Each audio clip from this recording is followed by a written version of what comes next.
श्रीमत पर चलकर पवित्र बनने की, फिर पवित्रता की ताकत से पतित सृष्टि को पावन बनाने की सेवा में सहयोग करने की, निरंतर याद में रहकर अपना कल्याण करने की, धर्माओं कल्याणकारी जन्म में योग के बल से अपने लिए अपना राज्य स्थापन करने की, कल्याणकारी पारलौकिक परमपिता परमात्मा की हम आत्माओं के लिए आज की मुरली से शिक्षाएं। नया ईश्वरीय जन्म हुआ नई दुनिया में जाने के लिए, इसलिए अब नए संस्कार धारण करने हैं। हम आत्माओं को विश्व परिवर्तक का टाइटल देकर परमात्मा फरमान करते हैं कि भाव और भावना को चेंज करो, अर्थात भाव में आत्मिक भाव हो और भावना सदा शुभ और कल्याणकारी हो। परमात्मा के बच्चे बने हैं तो सभी को शुभ भावना का सहारा देना है, सभी को दुआएं देनी है, गलत शब्दों का प्रयोग नहीं करना है। परमात्मा का आज का वरदान है कि हर बोल द्वारा जमा का खाता बढ़ाने वाले बनो। ये खाता आत्मिक भाव और शुभ भावना से बढ़ेगा। जब भी बोल बोलते हैं तो उससे किसी के मन के भाव और भावना दोनों का अनुभव होता है। अटेंशन रखना है कि हमारे हर बोल में शुभ भावना हो, श्रेष्ठ भावना हो, आत्मा का भाव हो तो परमात्मा कहते हैं कि जमा का खाता बढ़ता है। अगर किसी भी कारणवश किसी के लिए ईर्ष्या, घृणा, दुश्मनी की भावना थोड़ी सी परसेंटेज में भी समाई हुई होगी तो बोल द्वारा गंवाने का खाता ज़्यादा होता है, क्योंकि बुरे की परसेंटेज थोड़ी भी होती है तो उसमें भाव बहुत गहरा समाया हुआ होता है, इसलिए गंवाना भी ज़्यादा होता है। हमें अब सिर्फ समर्थ बोल बोलने हैं, अर्थात जिस बोल से प्राप्ति का भाव और भावना हो। इस समय अगर हम समर्थ या प्राप्ति वाले बोल नहीं बोलते हैं तो हमें ध्यान रखना है कि व्यर्थ के खाते में चला जाता है। जैसे संगम युग में समर्थ करने से प्राप्ति है, ऐसे ही व्यर्थ बोल बोलेंगे तो व्यर्थ के बनाए हुए का नकारात्मक प्रभाव हम पर ही आएगा और हिसाब भी देना पड़ेगा। संकल्प बोल कर्म सफल करने का समय और समझ मिल रही है, तो फायदे अर्थात जमा और घाटा अर्थात गंवाने के परिणाम को बुद्धि में रखकर चलना है। कारण तो अनेक हैं जो सामने आने हैं, क्यों आने हैं परमात्मा ने समझ दे रखी है। अपने बनाए हुए कारण हैं, इसलिए श्रीमत की विधि से उनका निवारण करना है। व्यक्ति हो, परिस्थिति हो, कोई भी कारण बनकर आए, हमें सदा सभी से संतुष्ट रहना है, संतुष्ट मणि बनना है। क्यों, क्या, कैसे के प्रश्न नहीं करने हैं। शांति से अच्छी रीति पढ़कर 2500 वर्षों की स्वर्ग की राजाई लेने की विधि बताई है परमात्मा ने। कोई भी ले सकता है, लेकिन विधि पूर्वक। कोई पक्षपात नहीं किसी से। परमात्मा की श्रीमत पर चलना माना सतयुगी देवता बनना। जितना संगम युग में पढ़ाई पढ़कर धारणा करेंगे, सतयुग की विशेषताओं को प्रैक्टिकल में यहाँ यूज कर संस्कार बनाएंगे, उन्हीं संस्कारों प्रमाण समय तय होता है नई दुनिया में प्रवेश करने का। हर किसी को अपने लिए राजाई स्थापन करनी है। संगम युग में जो संपूर्ण पवित्र रहते हैं, स्व परिवर्तन कर विश्व परिवर्तन के कार्य में अपना सहयोग देते हैं, वे डबल सिरताज बनते हैं। सतयुग में उन्हें एक सिर का रतन जड़ित ताज और दूसरा पवित्रता का लाइट का ताज मिलता है। देह अभिमान से विकार आए, विकार से अशांति की उत्पत्ति होती है। इसलिए इस देह अभिमान की दुनिया में कोई भी मनुष्य पुरुषार्थ करते हुए भी पीसलेस वर्ल्ड को पीसफुल नहीं बना सकते हैं।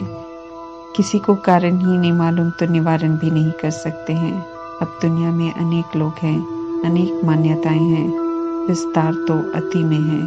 इसलिए सभी परमात्मा की श्रीमत प्रमाण पवित्र नहीं बनते हैं, देह अभिमान का त्याग नहीं करते हैं। इसलिए इस दुनिया में तो शांति हो नहीं सकती। परमात्मा शांति के सागर हैं, कारण भी जानते हैं अशांति का, इसलिए पीसलेस दुनिया में आकर पीसफुल वर्ल्ड अर्थात राम राज्य की स्थापना करते हैं और आत्माओं को पीसलेस वर्ल्ड में रहते हुए पीस की अनुभूति करने के लिए पवित्र रहने का फरमान करते हैं। जो पवित्रता और शांति का सहयोग देते हैं वे अभी संगम युग में रहते हुए शांति की अनुभूति करते हैं और भविष्य में भी सुख शांति की दुनिया का वर्षा प्राप्त करते हैं।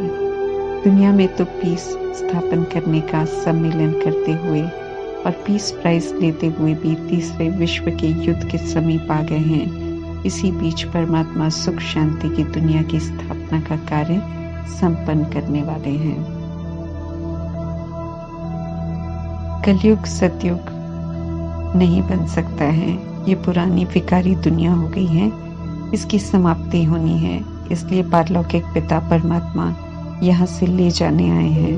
पहले शांति धाम, फिर वहाँ से पढ़ाई के मर्तबे अनुसार सुख धाम अर्थात स्वर्ग में आएंगे। ड्रामा पुनः शुरू होगा। परमात्मा द्वारा स्थापन राम राज्य से जो परमात्मा की श्रीमत प्रमाण चलते हैं वे साथ जाएंगे, जो पूरा नहीं चलते हैं वे सजा खाकर पीछे पीछे जाएंगे। जैसे जैसे आत्मा बुराइयों से देह अभिमान से मुक्त होती जाएगी।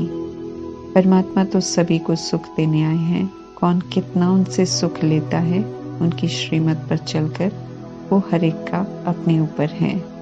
ईश्वरीय औलाद बनने वाले अर्थात परमात्मा में पूरा निश्चय करने वाले ही सुख धाम का वर्षा लेते हैं, क्योंकि वे श्रीमत पर चलते हैं। जिन्हें निश्चय नहीं होता है वे मधुबन जा भी नहीं सकते हैं।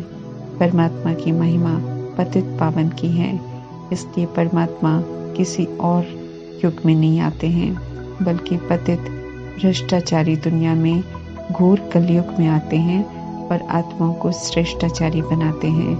अभी ईश्वरीय संप्रदाय का बनने वाले आसुरी संप्रदाय की रीति रस्म छोड़ते हैं तो प्रारब्ध में सतयुग का ईश्वरीय वर्षा प्राप्त करते हैं।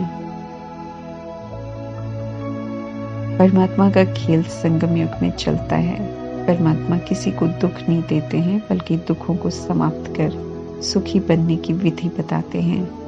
गुप्त वेश में हर तरह का श्रेष्ठ कार्य करते हैं। साधारण तन का आधार लेते हैं, इसलिए देह अभिमान समझने ही नहीं देता है मेजॉरिटी आत्माओं को कि परमात्मा अपना कार्य कर रहे हैं। और जब तक प्रत्यक्षता होती है तो विनाश हो जाता है, फिर 2500 वर्षों के राम राज्य की शुरुआत होती है। तो श्रेष्ठाचारी बनाने वाले परमात्मा छिप जाते हैं, किसी और युग में नहीं आते। पुनः जब सब पतित बनते हैं तो कल्प के अंत में सब कुछ ठीक करने आते हैं। अच्छा कार्य करना, बिगड़े हुए ड्रामा को ठीक करना परमात्मा का कर्तव्य है और बुरा रावण रूपी देह अभिमान और विकार कराते हैं। कलयुग झूठखंड है, इसलिए काल्पनिक दंत कथाएं, जिन्हें काल्पनिक फिक्शन भी कहते हैं, ये कहते हुए भी सत सत कहते हैं मनुष्य। पंडित विद्वानों और पांडवों को भी हिंसात्मक युद्ध स्थल में लड़ते हुए दिखाते हैं और इतना भारी भरकम सेना के बीच कृष्ण को एक अर्जुन को गीता के 18 अध्याय सुनाते हुए दिखाते हैं, जो कि नामुमकिन है। परंतु हम आत्माओं का देह अभिमान के कारण तीसरा समझ का नेत्र बंद हो जाता है, इसलिए उन बातों तरफ ध्यान नहीं जाता जिस तरफ परमात्मा अभी ध्यान खिंचवाते हैं। ये जरूर कलयुग में कहते हैं कि झूठी माया है, झूठी काया है, झूठा सब संसार है, परंतु समझता कोई भी नहीं है। परमात्मा समझाते हैं कि खुद को शरीर समझना सबसे बड़ा झूठ है और शरीर समझकर सब कुछ करते हैं। यहाँ से ही झूठ खंड शुरू होता है और यहाँ से ही सारा संसार झूठा बन जाता है। झूठी माया रूपी विकारों के वश होकर मनुष्य कर्म करते हैं और झूठी विनाशी काया का अभिमान कर उसी अभिमान में शरीर छोड़ते हैं, लेते हैं, लेकिन समझ न होने के कारण डरते हैं, दुखी होते हैं, रोते हैं। सतयुग सचखंड है, जहाँ आत्मा के भान में रहते हैं, आत्मा के स्वधर्म में रहते हुए हर कार्य करते हैं, सच्चे बन रहते हैं, इसलिए वहाँ सब निर्भयता से जीवन व्यतीत करते हैं। कलयुग की महाभारत में कौरव पांडव को लड़ते हुए दिखाते हैं, परंतु परमात्मा समझाते हैं कि पांडव तो उन्हें कहते हैं जो संगम युग में परमात्मा को पहचानते हैं, उनसे प्रीत बुद्धि बनते हैं, श्रीमत पर चलते हैं और परमात्मा की श्रीमत पर चलने वाले हिंसा वाला कोई कर्म नहीं करते हैं, बल्कि वे तो डबल अहिंसक बनते हैं। कौरव आत्माएं परमात्मा से विपरीत बुद्धि होकर चलती हैं, इसलिए हर कर्म उल्टा करते हैं। वे आपस में ही लड़ झगड़ कर मर जाते हैं। उन्हें राम राज्य में आने की इजाजत नहीं मिलती है। वे परमात्मा से मिलन का अनुभव नहीं कर पाते हैं। परमात्मा ड्रामा में भिन्न भिन्न देह के धर्मों का, शास्त्रों का राज बताते हैं। देवताओं की कंचन काया, श्रृंगार, धन संपत्ति, मर्तबा, महल सब संगम युग में श्रीमत प्रमाण किए हुए पुरुषार्थ की प्रालब्ध है। इस ड्रामा में जिसको जो भी मिलता है वो पुरुषार्थ की प्रालब्ध है। मुफ्त किसी को भी कुछ नहीं मिलता है। जो यहाँ ज्ञान धन को प्रैक्टिकल में यूज कर संपन्न बनते हैं, उसी प्रमाण वे नई दुनिया में धनवान बनते हैं। कृष्ण की आत्मा ने ब्रह्मा के रोल में संपूर्ण ज्ञान को संपूर्ण धारण किया, इसलिए सबसे ज्यादा धनवान कृष्ण बने। बड़े होकर भी नारायण के रोल में सबसे धनवान हैं। भक्ति मार्ग में जिन देवी देवताओं के जड़ चित्रों को भगवान समझकर पूजते हैं, परमात्मा उनका भी यथार्थ राज बताते हैं। पढ़ाई की धारणा से राजा का मर्तबा मिलता है। यहाँ कोई छीना झपटी, लड़ाई झगड़ा राज्य लेने की विधि नहीं है, बल्कि जितना शांत रहते हैं उतना अच्छी धारणा कर सकते हैं।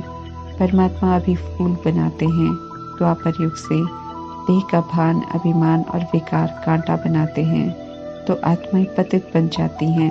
धरा को भी अपवित्र बनाते हैं। फिर धीरे धीरे जो प्रकृति में खाने पीने को मिलता है तो उसकी भी शक्ति घटती जाती है। सतयुग में सब ताज़ा होता है, कलयुग में सब पुराना हो जाता है। इसलिए ताकत की चीज़ खाकर भी वो ताकत नहीं आती, जो तब आती है जब सृष्टि सतो प्रधान होती है। जैसी मनुष्यों की अवस्था वैसा ही माल मिलता है। अभी हम सब भी वॉरियर्स हैं, लेकिन गुप्त वेश में हैं, अर्थात हम सभी का भी युद्ध चल रहा है, लेकिन सूक्ष्म विकारों के साथ। हर किसी का अपना अपना युद्ध है, किसी को पता नहीं, लेकिन युद्ध पर विजय प्राप्त करने में और सतयुगी प्रालब्ध बनाने में सभी तत्पर हैं। हम सब हैं नॉन वायलेंस। हम किसी भी तरह की स्थूल हिंसा नहीं करते हैं, न विकार की हिंसा करते हैं, बल्कि गुप्त पुरुषार्थ कर विश्व की बादशाही ले रहे हैं। गोल्डन एज की विशेषताओं को जितना हम सब यहाँ धारण करते हैं, उतना गोल्डन एज की स्थापना में मददगार बनते हैं। जो जैसे मददगार बनता है वैसे ही युग में या समय में प्रवेश करता है। एक्यूरेट हिसाब है करने और पाने का, जो और जितने का। गुप्त सेवा पर है, अंत में प्रत्यक्षता होगी। फिर से पुरुषार्थ की तरफ ध्यान खिंचवा रहे हैं परमात्मा। भक्ति का फल सदगति देने आए हैं परमात्मा। जब पवित्रता का राज्य स्थापन हो जाता है, तब अपवित्रता का विनाश हो जाता है। ये हमारा धर्माऊ जन्म है, कल्याणकारी है। इसमें दैवी गुणों को धारण कर धार्मिक बनना है। बाकी के युगों के संगम को कल्याणकारी संगम युग नहीं कहते हैं, क्योंकि उसमें कलाओं में नीचे उतरते हैं। कलयुग के अंत में जो संगम युग होता है वो कल्याणकारी होता है। उसमें जब परमात्मा की श्रीमत पर चलते हैं तो चढ़ती कला होती है। हम सब पवित्र बनते हैं, सभ्यता सीखते हैं। वर्ल्ड के फादर परमात्मा जब देखते हैं कि आत्माएं जो भाई भाई हैं वे एक दूसरे के खून के प्यासे हो गए हैं, तब उन्हें फुरना होता है कि सभी को पुनः पवित्र और पीसफुल बनाऊं। वर्ल्ड की पीस तो ऑलमाइटी अथॉरिटी परमात्मा के हाथ में ही है। यही समय है परमात्मा को जानने का। फिर पूरा कल्प नहीं जानेंगे, भूल जाएंगे। पढ़ने का समय भी अभी है, फिर ये ज्ञान प्राय लोप हो जाएगा। फिर तो ज्ञान की प्रालब्ध के रूप में चैतन्य में देवी देवता राज्य करते हैं। आधा कल्प और आधा कल्प देवी देवताओं के जड़ चित्र के रूप में पूजन होता है, लेकिन ज्ञान नहीं होता है, ज्ञान की समझ नहीं होती है।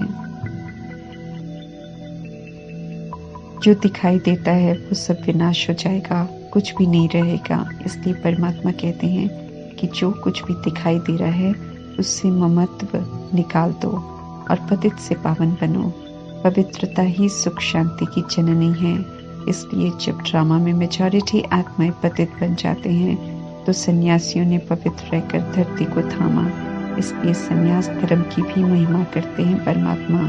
लेकिन जब सब विकार से जन्म लेकर विकार में जाने वालों के हाथ का खाकर पतित बन जाते हैं, तब परमात्मा ड्रामा में प्रवेश करते हैं और परमात्मा के फरमान पर पवित्रता की प्रतिज्ञा कर निभाने वाले आदि रत्नों ने तपस्या कर परमात्मा को अपना पूरा सहयोग दिया।